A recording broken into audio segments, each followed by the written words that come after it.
دجال کون ہے اور دجال کی حقیقت کیا ہے، اور دجال کی پیدائش کب اور کیسے ہوئی، اور دجال کے ماں باپ کون ہیں، اور کیا حضور پاک صلی اللہ تعالیٰ علیہ وسلم کے زمانے میں بھی دجال موجود تھا، اور دجال اس وقت کہاں ہے، اور دجال اس دنیا کے اندر کب آئے گا۔ میرے دوستو، ان سارے سوالوں کے جواب آج کی اسی ویڈیو میں ہم آپ کو قرآن و حدیث کی روشنی میں بتائیں گے۔ لہٰذا دوستو، آپ سے ریکویسٹ ہے کہ ہماری اس ویڈیو کو پورا ضرور دیکھیے گا۔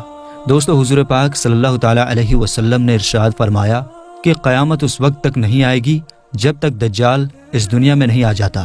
دجال کے آنے کی نشانیاں اور شکل و صورت کے بارے میں حضور پاک صلی اللہ تعالیٰ علیہ وسلم نے ارشاد فرمایا کہ دجال ناٹا ہوگا، اور وہ بدصورت ہوگا، اور وہ ایک آنکھ سے اندھا ہوگا، اس کے دونوں پاؤں ٹیڑھے ہوں گے، اور اس کے جسم میں بہت زیادہ بال ہوں گے، اس کے سر کے بال گھنگرالے ہوں گے، اور اس کا رنگ لال یا بھورا ہوگا، اور اس کی ناک طوطے کی چونچ جیسی ہوگی۔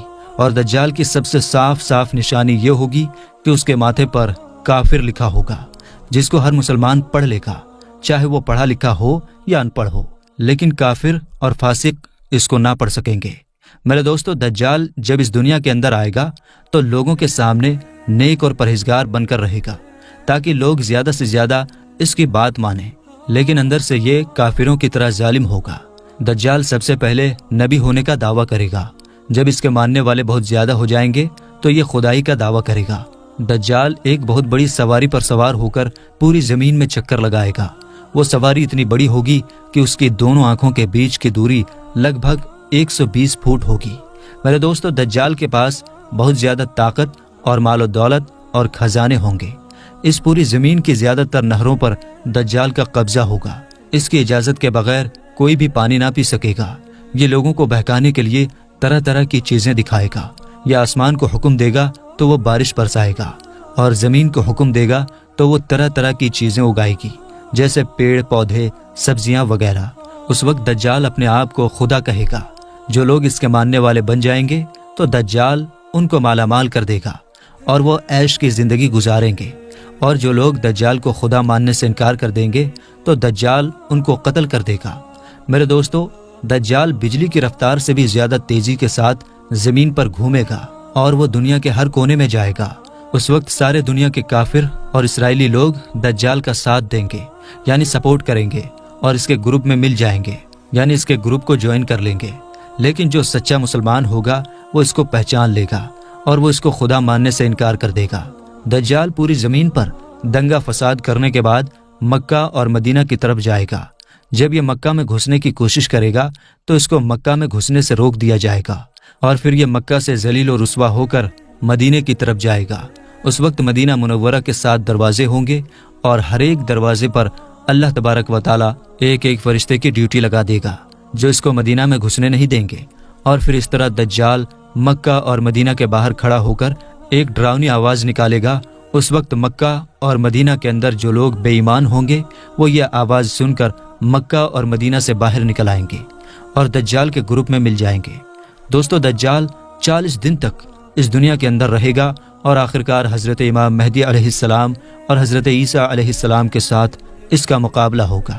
اس وقت دجال کا گروپ مسلمانوں کے مقابلے زیادہ مضبوط ہوگا، اور اس وقت مسلمانوں اور دجالی گروپ کے بیچ ایک بہت بڑی جنگ ہوگی۔ اس جنگ کے اندر دجالی ہار جائیں گے، اور دجال کے گروپ کو بہت بڑی ہار کا سامنا کرنا پڑے گا۔ اس وقت دجال حضرت عیسیٰ علیہ السلام سے ڈرتے ہوئے فلسطین کی طرف بھاگے گا، اور حضرت عیسیٰ علیہ السلام اس کا پیچھا کرتے ہوئے اس کو مقام لوط پر پکڑ لیں گے، اور اللہ تبارک و تعالیٰ کے حکم کے ساتھ دجال کو قتل کر دیں گے۔ میرے دوستو، اب بات کرتے ہیں کہ دجال کون ہے اور اس کے ماں باپ کون ہیں۔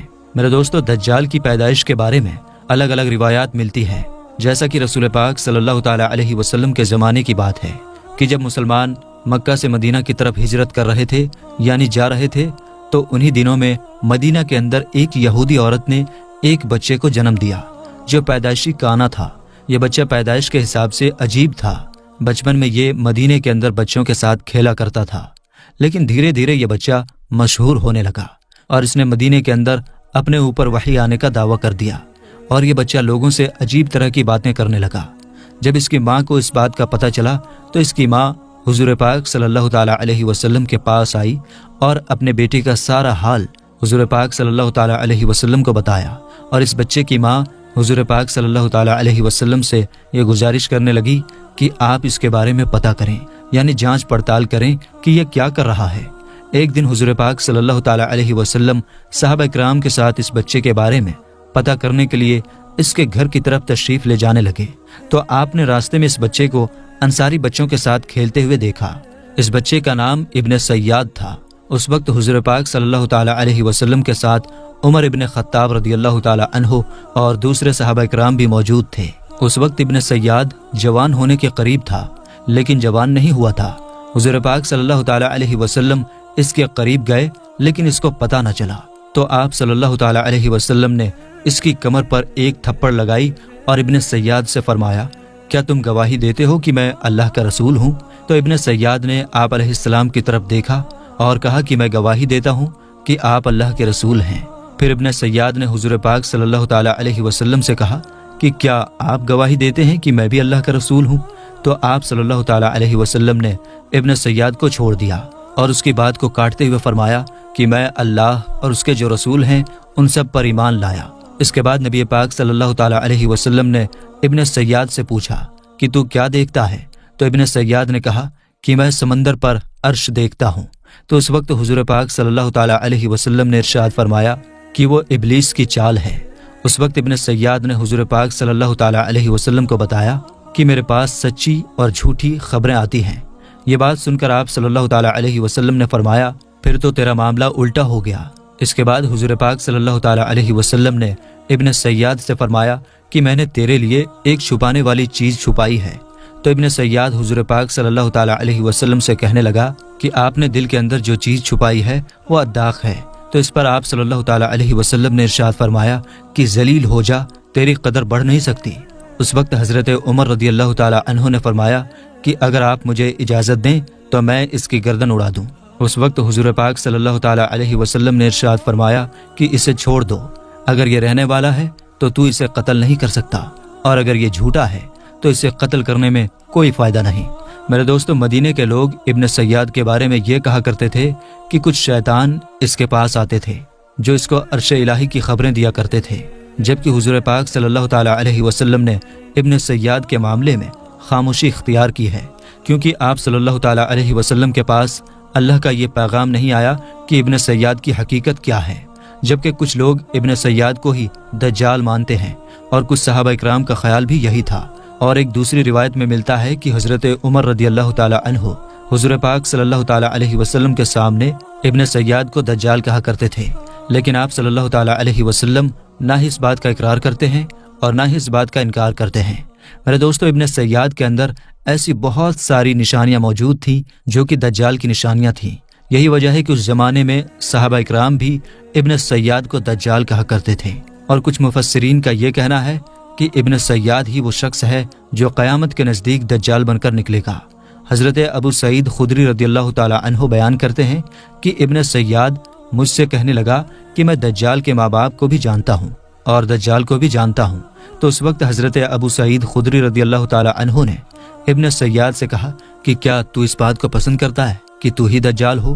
تو اس وقت ابن سیاد نے کہا کہ اگر مجھے دجال بنایا گیا تو میں اس بات کو ناپسند نہیں کروں گا کہ میں دجال بنوں، یعنی کہ میں دجال بننا پسند کروں گا۔